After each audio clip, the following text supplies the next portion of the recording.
മുഖം കഴുകിയവൾ പതിയെ പതിയെ നടന്നകന്നു. തണലായി ദേവന്റെ അരികിലെന്നും കൊഞ്ചിക്കുഴഞ്ഞവൾ കുണുങ്ങി നിന്നു. പാടവരമ്പിന്നറ്റത്ത് തമ്പ്രാൻ ചിരിയോടെ കളിയായി അടുത്തു വന്നു. ചിരുത പെണ്ണിനെ നോക്കി നിന്നു. ആ അഴകിൽ തമ്പ്രാൻ മയങ്ങി നിന്നു.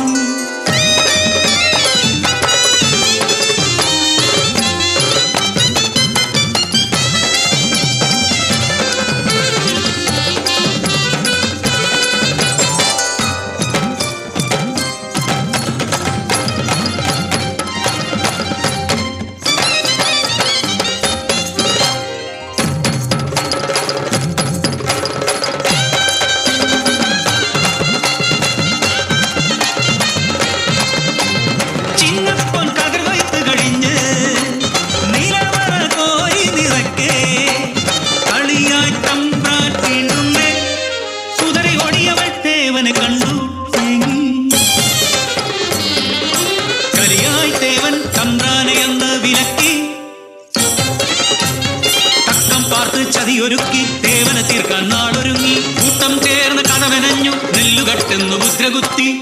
നാട്ടുകൂട്ടം ചേർന്ന് ദേവനെ ആറ്റിൽ മുക്കി താഴ്ത്തി.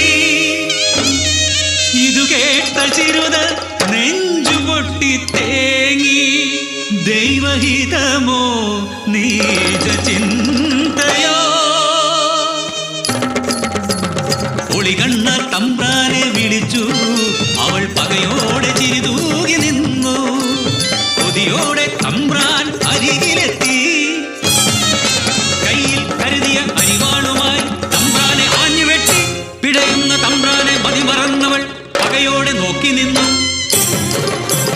പ്രതികാരം തീർത്തവൾ പടിയിറങ്ങി.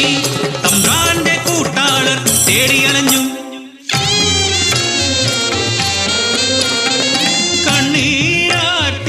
വക്കത്ത് ദേവനെ ഓർത്തവൾ ഇടനെഞ്ചു പൊട്ടി തേങ്ങി. പടയോടെ വന്നവർ കടന്നു പിടിച്ചു. ക്രൂരമായി മർദ്ദിച്ചവളെ ഒരു കയറാൽ ആ മാവിൻ കൊമ്പത്ത് അവളെ കെട്ടി തൂക്കിയിട്ടു.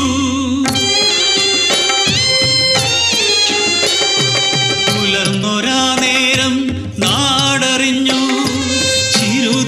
പെണ്ണ് തൂങ്ങിയെന്ന് കണ്ടവർ കേട്ടവർ സ്ഥിതി അറിയാതെ ധരിച്ചു നിന്നു.